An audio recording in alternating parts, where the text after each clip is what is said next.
How to make your own homemade deodorant. This guide is the most basic version of making your own homemade deodorant.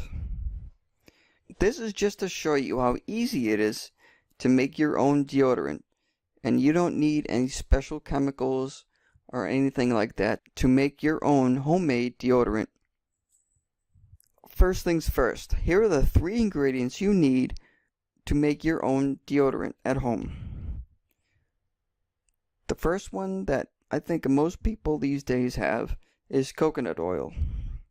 You should try to get the extra virgin coconut oil. The second ingredient that I think everyone has is baking soda. And the last ingredient you may have to look around for is arrowroot powder. And of course you can add your own fragrances that you want to make your deodorant smell good, as well as other essential oils.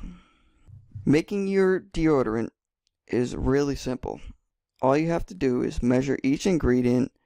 You want equal parts of each of the 3 ingredients.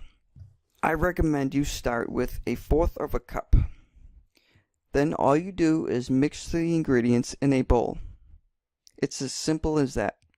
Now let's move on to storing your homemade deodorant. It is best to keep your deodorant in a glass jar with a tight cover on it in order to keep it fresh.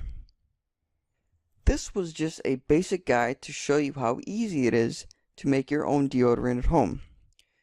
If you want to learn more advanced techniques making your own homemade deodorant, I highly recommend you check out Homemade Deodorant: How to Make Your Own Homemade Deodorant by Eric Smith.